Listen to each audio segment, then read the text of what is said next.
Em nome do Pai, do Filho e do Espírito Santo. Amém.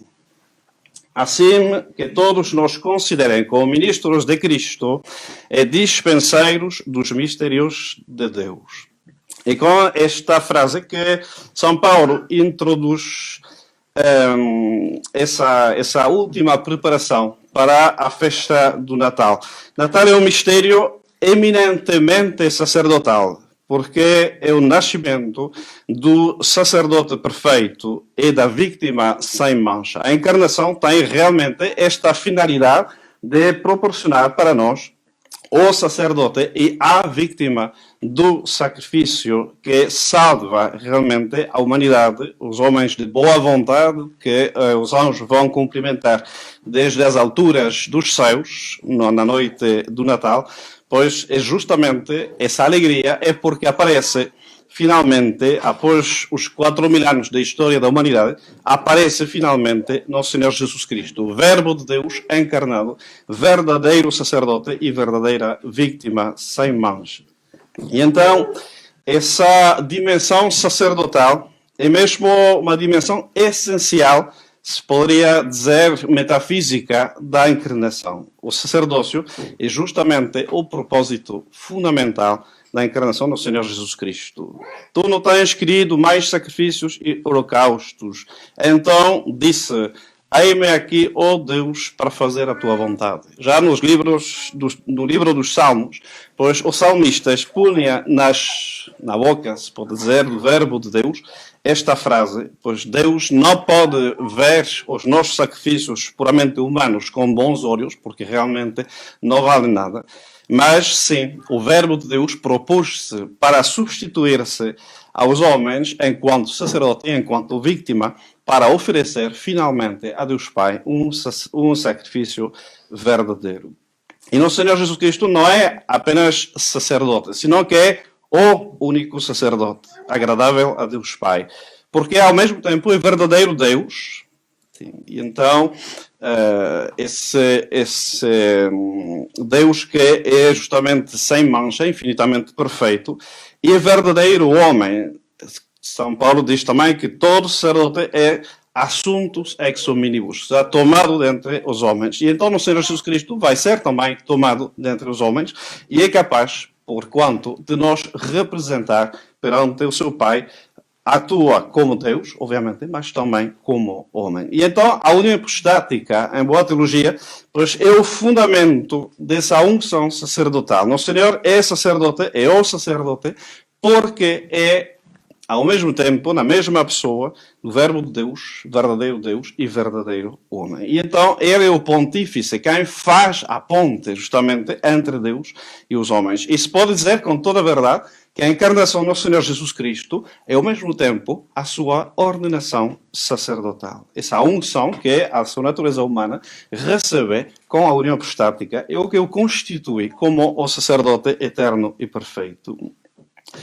Ora, se bem o sacrifício é o acto próprio do sacerdote, a missão do nosso Senhor Jesus Cristo pode ser definida pela afirmação que ele fará mais tarde na sua vida pública. Ego sum veritas via et vita. Eu sou a verdade, o caminho e a vida. Ego sum veritas. Eu sou a verdade. Esse mesmo testemunho que ele vai dar na hora da sua paixão perante Pilatos. Eu vim para ser testemunha da verdade. Nosso Senhor Jesus Cristo é o Verbo de Deus encarnado. Porquanto, aquela única palavra que diz tudo o que é Deus eternamente. E essa palavra única, essa palavra que diz tudo o que é Deus, fez-se carne. Ou seja, pôs-se ao nosso alcance de uma maneira muito mais compreensível do que na infinita perfeição de Deus. Nós, a duras penas, podemos espreitar com os olhos da fé no mistério da Santíssima Trindade, mas temos esse Verbo de Deus que se encarna, e essa palavra que diz tudo o que é Deus, que se fez homem, e então que se torna muito mais acessível, torna a revelação muito mais acessível. Nosso Senhor Jesus Cristo é ao mesmo tempo o vector e o objeto da mesma revelação.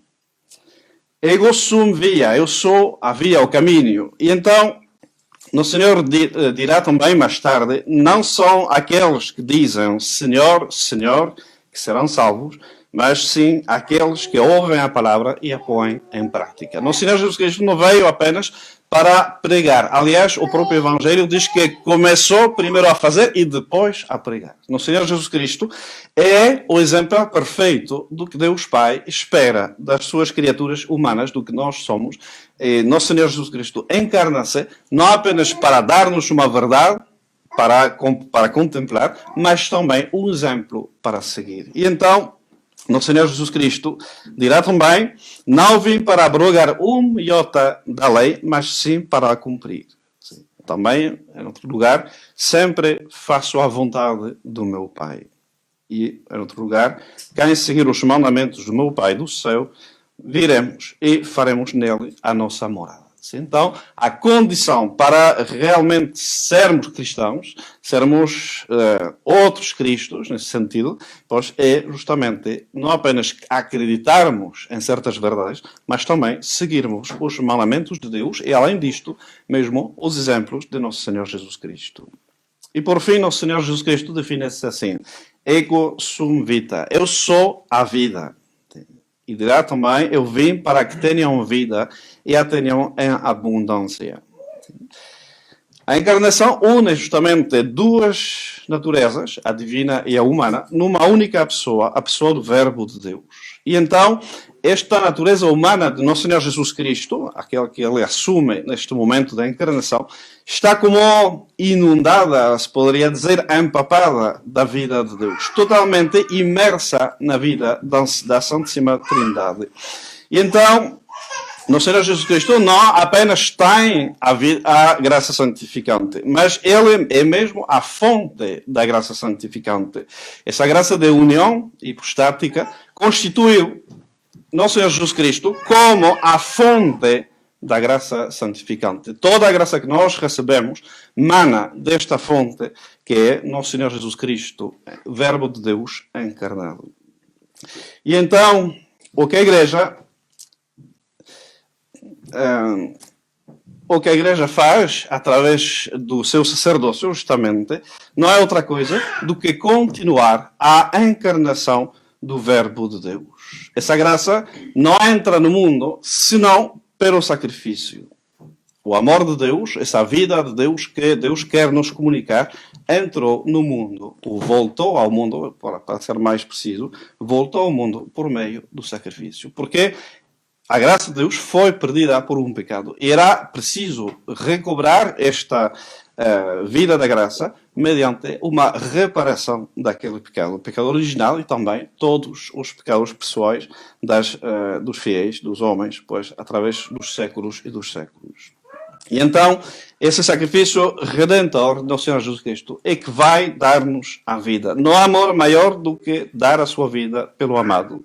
Pelo amor de Deus, nosso Senhor Jesus Cristo oferece-se na cruz. Não esqueçamos isto. Não vem primeiro para a nossa salvação, na ordem ontológica, vem primeiro para restaurar a glória do seu Pai, que foi lastimada pelos nossos pecados, que são basicamente e fundamentalmente uma injustiça perante a nossa condição de criatura de Deus. E também Nosso Senhor, obviamente, oferece-se pelo amor das almas, que, graças ao seu sacrifício, podem recuperar o dom da graça santificante. E por isso que, justamente, a Igreja só pode ser uma instituição sacerdotal.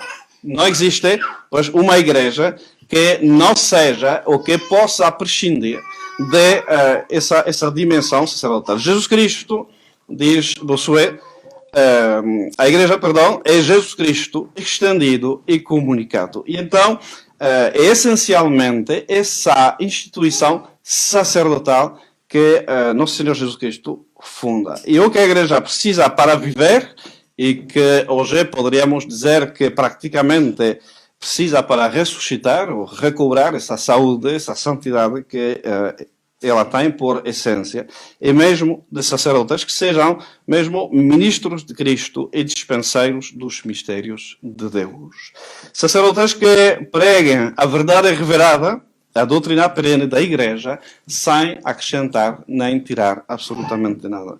Sacerdotes que pregam os mandamentos de Deus sem tirar nem pôr nada da sua colheita. Sacerdotes que sejam realmente homens do sacrifício do altar, da renovação incruenta do sacrifício da cruz.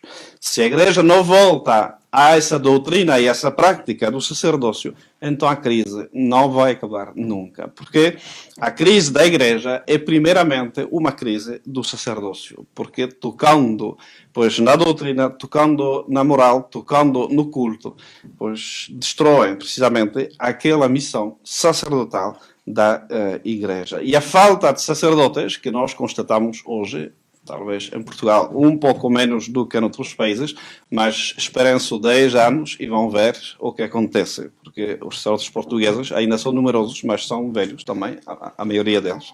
E então, a Igreja não pode prescindir. Há bispos que dizem que é um sinal do Espírito Santo, um sinal dos tempos, a falta de sacerdotes para os leigos tomarem mais protagonismo dentro da Igreja. Não. A Igreja tem uma constituição divina fundada justamente nessa dimensão sacerdotal e então o que é, sim, essa falta de sacerdote é um sinal muito claro da infidelidade desse clero modernista à missão de Nosso Senhor Jesus Cristo. Mas não pode ser, de jeito nenhum, um sinal do Espírito Santo ou dos tempos. Então, realmente a solução desta crise está mesmo no que faz a essência da Santa Igreja, essa dimensão sacerdotal. Então, rezemos neste tempo do Natal, que é, como disse no começo, um tempo essencialmente e fundamentalmente sacerdotal, pela unção que recebe Nosso Senhor Jesus Cristo com a sua encarnação. Pois rezemos pelos nossos sacerdotes, primeiro os dos quais recebemos a graça de Deus, também para todos os sacerdotes católicos que precisam, e muito, pois, obviamente, das nossas orações, para que esta festa da encarnação e do nascimento de Cristo, soberano sacerdote, pois seja a ocasião de realmente uma renovação do sacerdócio de todos os sacerdotes católicos, nós e todos os que há lá no mundo fora. O que se requer dos dispenseiros é que sejam fiéis. Essa é a graça que nós vamos pedir para todos os sacerdotes católicos neste tempo que nos separa ainda do Natal. Assim seja. Em nome do Pai, e do Filho e do Espírito Santo. Amém.